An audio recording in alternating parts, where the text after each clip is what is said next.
Good morning, everybody. Today we're going to do factor with grouping. We have Mr. Thompson with the assist on the camera. Props to him. So today we have the equation x to the third power minus 2x squared minus x plus 2. All right, so we have four terms. We got to factor this. We can factor this by grouping. So our first step would be to, we're going to split this. What can I factor out of x cubed minus 2x squared? Do they have a common factor?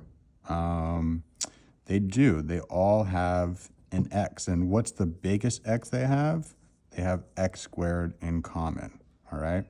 So we're going to factor out an x squared. When we factor out our x squared,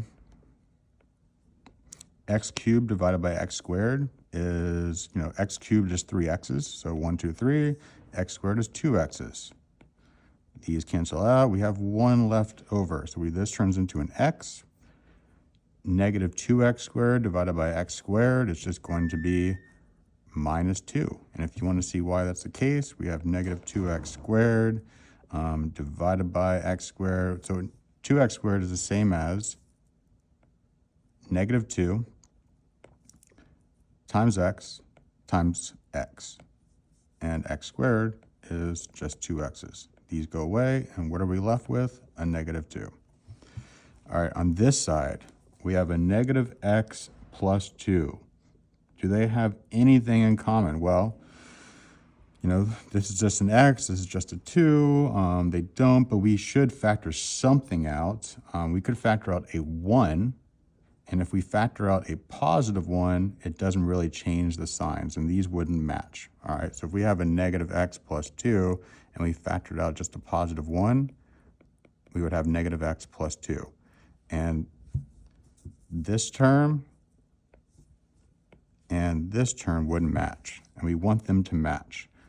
So we can factor out a negative 1, and if we factor out a negative 1, let's see what happens. We pull out a negative 1. Let me change this to black.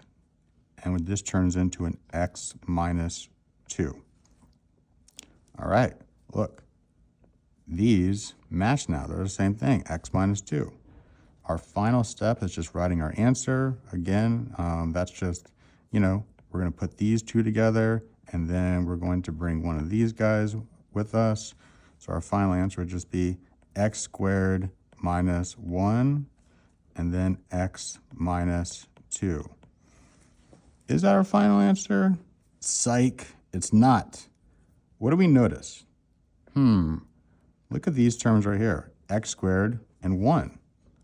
Do we know, is x squared a perfect square? It is, because the square root of x squared is just x. Is 1 a perfect square? Let's see. The square root of 1, what's 1 times 1? It's 1, so the square root of 1 is 1. So this is actually difference of perfect squares. So we can factor it further, and it's going to be x plus 1, x minus 1, and then we still have this x minus 2. And this would be our final answer.